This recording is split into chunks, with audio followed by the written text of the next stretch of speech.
अस्सलामुअलैकुम दोस्तों, क्या हाल चाल है आप सबकी। उम्मीद है आप सब खैरियत से होंगे और अपने घरों में बिल्कुल ठीक ठाक होंगे। तो हम चलते हैं अपने नेक्स्ट चैप्टर की तरफ, विच इज़ करंट इलेक्ट्रिसिटी। यहाँ पर हम सबसे पहले इलेक्ट्रिसिटी की डेफिनेशन देखेंगे। इसकी डेफिनेशन कुछ इस तरह से है कि it is the branch of physics that deals with the charges in motion. ये फिजिक्स की वो ब्रांच है जिसमें हम उन चार्जेस के साथ डील करते हैं जो मोशन में होते हैं, जिनकी मूवमेंट होती है, जो मूव करते रहते हैं। ठीक है, अब हम चलते हैं इलेक्ट्रिक करंट की तरफ। ठीक है, इलेक्ट्रिक करंट को हम आईसीडी नोट करते हैं, कैपिटल आईसीडी नोट करते हैं।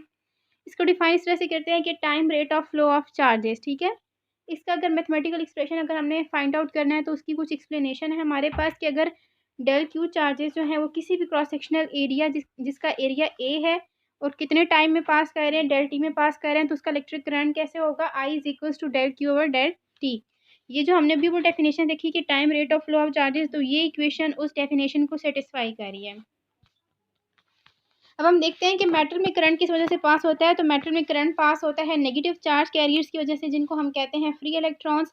और इलेक्ट्रोलाइट के केस में हमारे पास जो इलेक्ट्रिक करंट है वो फ्लो करता है because of positive and negative दोनों चार्जेस की वजह से। जबकि गैसेज में जो है वो करंट फ्लो करता है because of electrons and ions की वजह से। ठीक है, कि मैंने आपको बता दिया कि किस केस में किस वजह से करंट पास होता है। अब हम चलते हैं यूनिट ऑफ इलेक्ट्रिक करंट। तो इलेक्ट्रिक करंट का यूनिट जो होता है वो एम्पेयर होता है, लेकिन हम इसको फाइंड आउट कैसे करते हैं, जैसे I is equal to del Q over del T. Charge के यूनिट्स हैं कूलम, टाइम के यूनिट्स हैं सेकेंड, तो कूलम पर सेकेंड आ जाएगा, जिसको हम कहते हैं एम्पेयर। अब हम एम्पेयर को अगर डिफाइन करें तो एम्पेयर क्या है कि if one coulomb of charge passes through any cross section of wire in 1 second then the current through wire is 1 ampere. के अगर किसी भी वायर में से जो है वो 1 कूलम ऑफ चार्ज पास कर रहा 1 सेकेंड में, तो उसमें से जो करंट पास होगा वो 1 एम्पेयर होगा। तो ये एम्पेयर की डेफिनेशन हो गई। ठीक है, चलते हैं अपने नेक्स्ट टॉपिक की तरफ, which is direction of electric current. कि हम लोग इलेक्ट्रिक करंट की डायरेक्शन कैसे फाइंड आउट कर सकते हैं। तो सबसे पहले हमारे पास क्या है कि जो डायरेक्शन ऑफ इलेक्ट्रिक करंट होती है वो हमारे पास पॉजिटिव से नेगेटिव चार्ज की तरफ होती है। ठीक है, और इसको हम कन्वेंशनल करंट भी कहते हैं। जो कन्वेंशनल करंट की जैसे हम कन्वेंशन लेते हैं तो उनकी जो डायरेक्शन होती है वो मोस्टली क्या होती है, पॉजिटिव से नेगेटिव चार्ज की तरफ, मतलब कि positive higher potential to lower potential. ठीक है, लेकिन अगर हम लोग इलेक्ट्रॉनिक करंट की बात करते हैं तो इलेक्ट्रॉनिक केस में हमारे पास इससे ऑपोजिट केस होता है कि उससे हमारे पास नेगेटिव से पॉजिटिव की तरफ होता है, मतलब कि लोअर पोटेंशियल से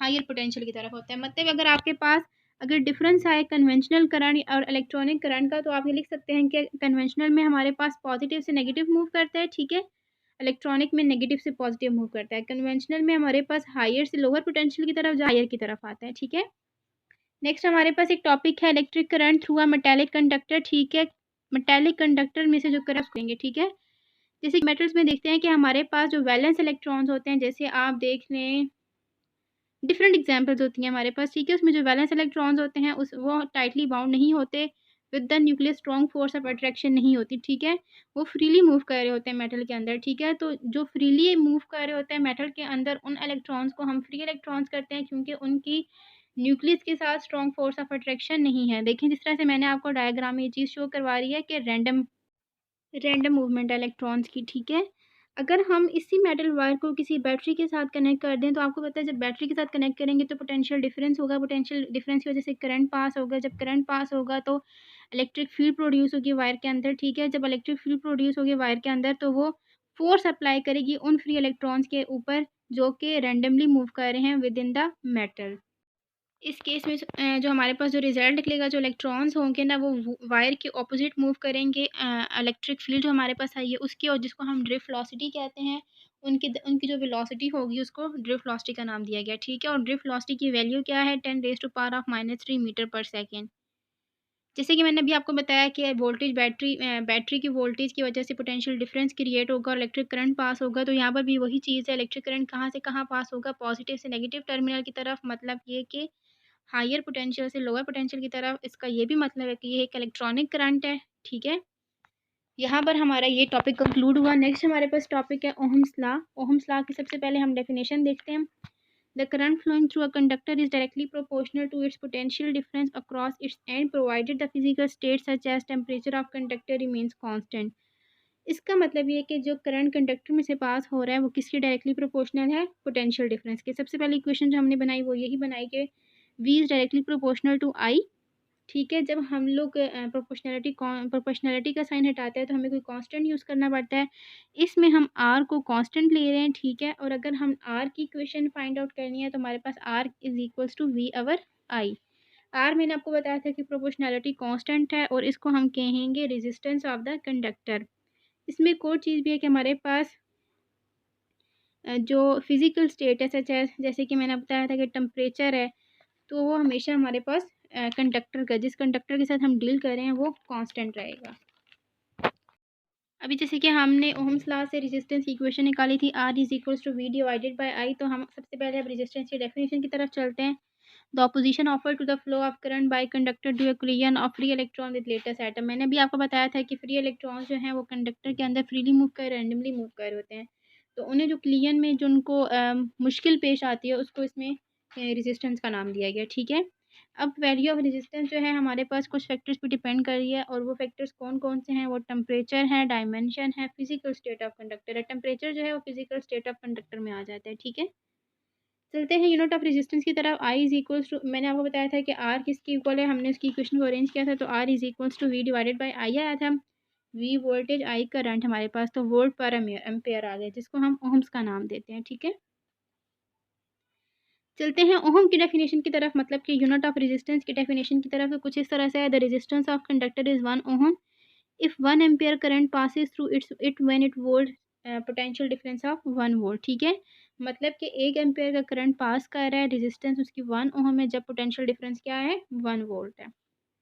हमने ओहम्स लॉ को डिस्कस किया, हमने ओहम की डेफिनेशन देखी, हमने रेजिस्टेंस की डेफिनेशन देखी। अब हम देखेंगे कि ओहमिक और नॉन ओहमिक मटेरियल में क्या डिफरेंस होता है। सबसे पहले ओहमिक मटेरियल की तो मैं आपको अगर सिंपल सी वो बताऊं तो उसकी हम अगर उनका स्ट्रेट लाइन कर्व है, मतलब लीनियर इंक्रीज है या डिक्रीज है, तो उसको हम कहते हैं ओहमिक मटेरियल, ठीक है। जैसे कि if I V graph for a material is a straight line then it obeys Ohm's law.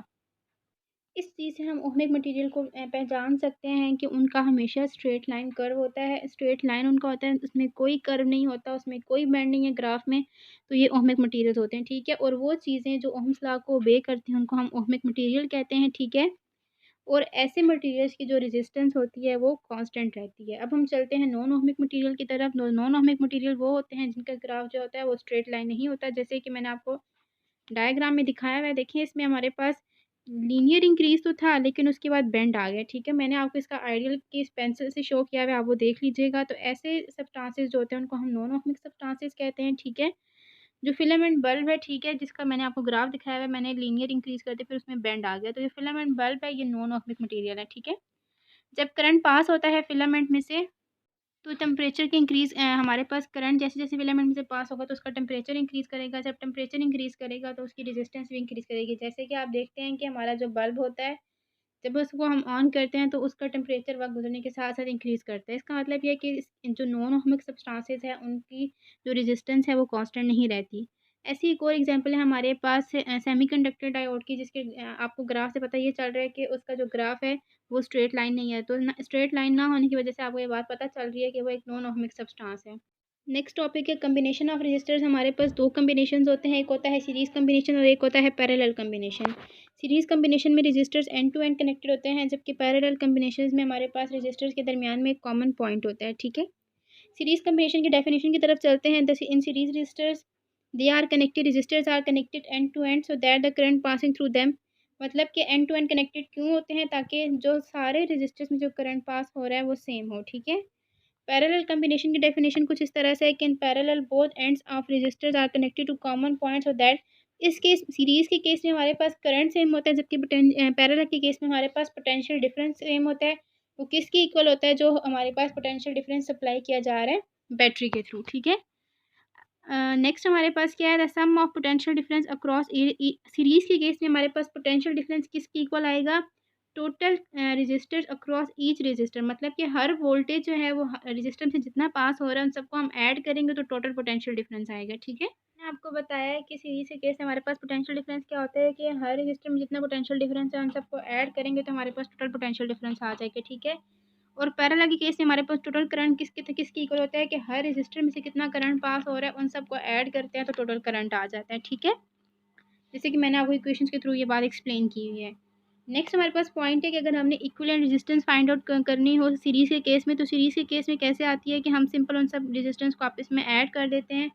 Are equivalent is equals to R1 plus R2 plus R3। लेकिन अगर हम पैरेलल के केस की बात करते हैं, तो पैरेलल के केस में हमारे पास इक्विवेलेंट रेजिस्टेंस कैसे आती है कि हम हर रेजिस्टेंस का रेसिप्रोकल लेते हैं, ठीक है। वन जैसे 1/R equivalent is equals to 1/R1 plus 1/R2 plus 1/R3। इसके थ्रू जो हमारे पास आर इक्विवेलेंट आएगा उसका हम फिर से रेसिप्रोकल लेंगे, तो हमारे पास रेजिस्टेंस इक्विवेलेंट आएगी पैरेलल के केस में। यहाँ पर हमारे आज का टॉपिक कंप्लीट हुए। नेक्स्ट टॉपिक से लिए हम नेक्स्ट क्लास में मिलेंगे। Thank you.